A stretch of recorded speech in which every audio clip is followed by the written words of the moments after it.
Look, we're going to close out the show, folks, by looking to the future. We are going to talk a little bit about the 2026 offers. We won't spend too much time on it because obviously, we don't want to spoil everything for you. We already did this with the 97th Oscars, and if you want to go back into the archives and find it and look and tell, you look for it. But I'm telling you, we predicted everything. We said all of it. Oh, We yeah. said Nora was going to win 5 or 6 Oscars. Like we predicted everything We literally said that. all the way down to the short films that I can't remember that won. And yeah, we got it wrong on our picks here, but that's because we have bad memory. We're old, so suck it. But we got it right a year ago. And we're going to do it right now with the 98th Academy Awards. What are you looking forward to? What are you watching out for this year in terms of both the films and the performances coming through 2025 that will be nominated in 2026? Yeah, man. When it is this early and when it is literally days after the Oscars, all you can go with are the established directors who've been putting in that awards caliber work. So I will go through briefly mine. We probably have a little overlap. Several of these are sequels to Best Picture nominees. So I will just do my list real quick. The one I am most excited about, first Safdie project since Uncut Gems. We've got the Timothée Chalamet vehicle, Marty Supreme. Yeah. The ping pong champion. Don't know much more than that. As far as performances, again, it's so hard to tell what's going to catch. Timothy lost this year. I don't think he'll lose again. Personally, his SAG speech, I kind of loved it. When you're an awards buff, yes, when you're an awards buff like us, how many dozens of milk toast? Oh, thank you. I want to thank my mom. Right. She drove me to auditions. No, I want to be the best. God damn it! I want to drag my big Milton Berle Nosferatu dick all over you, motherfuckers. And I want you to take it. He wants to be one of the best. Where's that edge? He's a fucking gladiator. I love that. He is the actor for the 323 network because like that was a speech an athlete would give. That's something that you'd hear out of like a sports icon. Mm-hmm. He cited Michael Jordan, Michael Phelps. Yes. He wants to be like Marlon Brando, Daniel Day-Lewis, Viola Davis. He wants to win. Motherfucker, you go do it. You win. Do it. Get on that Mount Rushmore. Do it, man. I love that. So I'm rooting for Timmy, even though he has all the women that I want. He's good at that. He's a little weirdo. He's a little rat boy. Yeah, you little rat twink. Yeah, you do it. I love you and I want to be you. Because I knew you, I have changed wicked for good. Oh yeah.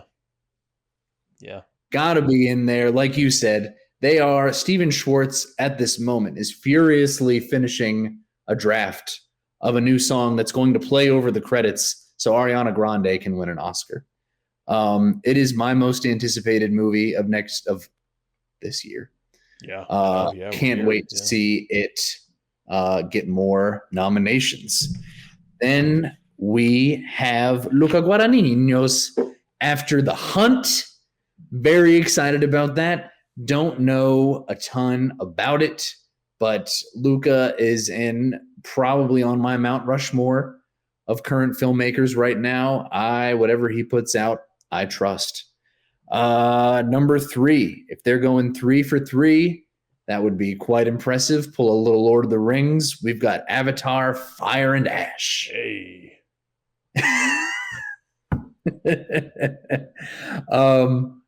I don't know how many more of these I can take. I don't know how much more. But you know what? I'm going to strap the 3D glasses on. They're going to be 6.5 hours long. There will be no intermission. Otherwise, James Cameron will personally hurt you.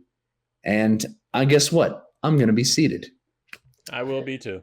I can't help but get into those movies. I didn't think I was going to be into number 2, and I wound up liking it more than number 1.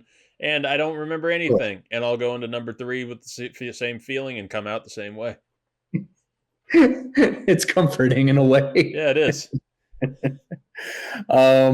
And then these next two auteurs that have been killing the Best Picture game, Shape of Water, Nightmare Alley, both being nominees. We got, even though, again, another director where it's like, don't you want to try something new? But we'll see his spin on it. Guillermo del Toro's Frankenstein. Hell yeah. Yeah, man.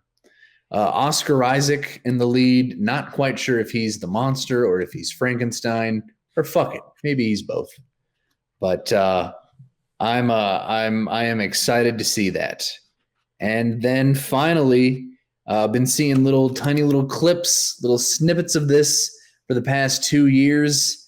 Licorice Pizza, kind of as the name suggests. I enjoyed it.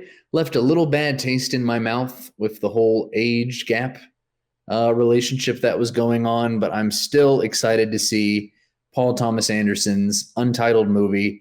He's got Leo. He's got Sean Penn.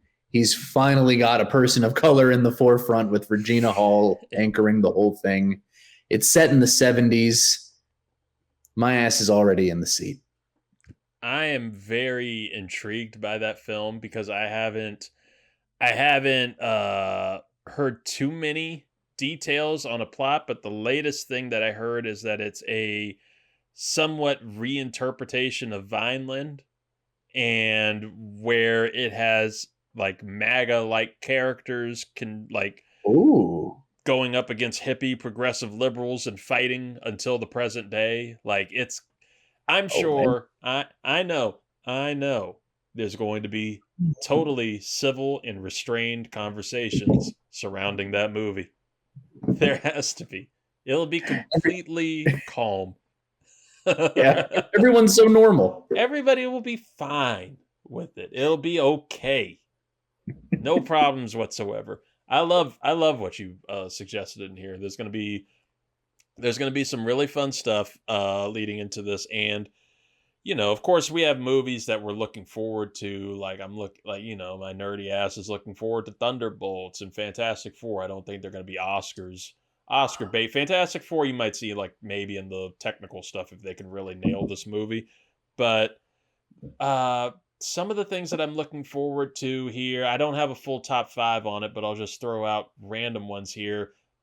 Any Spike Lee joint, I'll usually at least have some anticipation for it. And he is not only doing a new film, but he is remaking I think it's supposed to be one of Japan's most legendary films in High and Low.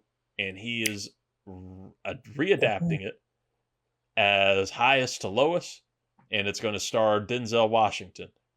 And it's their first collaboration in years. I'm looking forward to seeing what they could possibly do with this. It's either going to be a massive failure, but I feel like it's going to be if you got Denzel,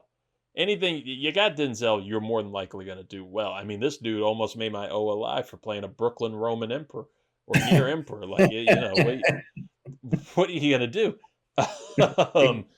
Of course, Wicked for Good. I'm very excited to see how this all finishes. I'm very excited to see the tears that are going to be running down people's faces throughout this, theater experience. We're talking about established directors, and that's how you have to look forward to the Oscars. That's the best way to really, go through it. We have, I'm drawing a blank on her name right now, but she did a beautiful romance film a couple years ago. Maybe you can help me pull this out. But it was about 2, I believe, Korean Americans who... Yes, Greta Lee. Yes. I believe she has a new film coming out this year with Stephen Yeun. So that is one to look forward to. Yeah, she did Past Lives. That was it. Past Lives was the film. Yeah, that was such a beautiful movie. Gorgeous. I really love that. Catherine Bigelow has a new film coming out this year for the first time in a few years. We also have Chloe Zhao is going to be doing Hamnet, and Eternals was Eternals, but it was beautiful. It was the most visually stunning Marvel film by far, thanks to Chloe Zhao's work. And I'm good at that. I think she's going to go. This is going to be a little closer to what she did with Nomadland, and Hamnet is about William Shakespeare's wife Agnes, and it's going to star Jessie Buckley as Agnes Shakespeare, and follows her as Ooh. she grieves the loss of her son Hamnet, who died young. And it's going to star her and Paul Mescal as William Shakespeare. So it Oh, should be an interesting let's go. one. But one director that I love, Noah Baumbach. I love his work. I love his writing. I love his directorial stuff, and he has a big ensemble film coming out next year called J. Kelly.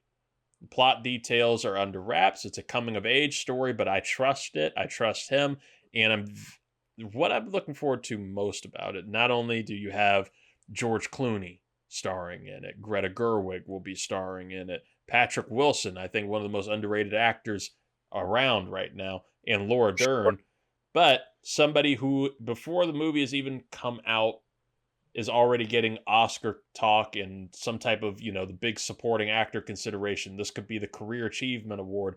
He was somebody who had a big bit during this Oscars, and I think will make his triumphant return. I hope makes a triumphant return next year and possibly get some Oscar gold.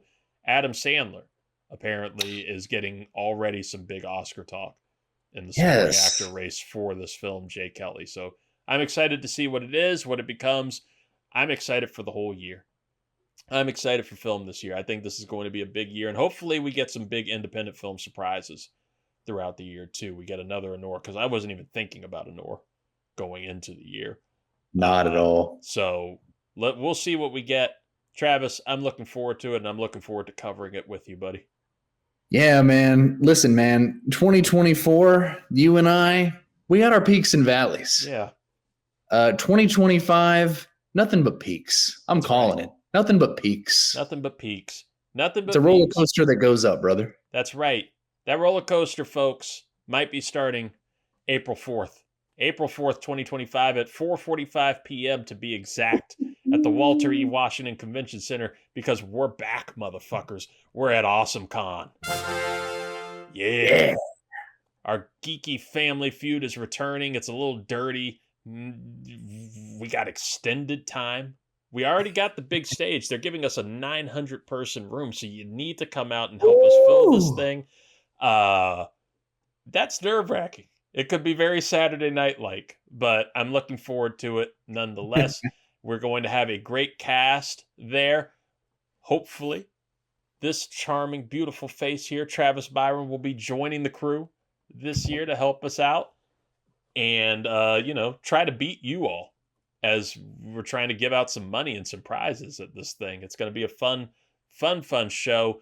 Yeah, our extra horny Dracula himself. We're going to try to get him out there to DC for you. So come out and check us out. Of course, follow us at 323 Reid. All social media, including Twitter. And you can check us out there and keep updated on everything. And of course, subscribe to the 323 Network on YouTube to, just keep up with our beautiful faces and everything that we're going to be doing leading up to this.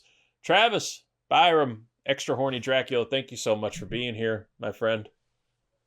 Glad to be here, man. It was another great season with you.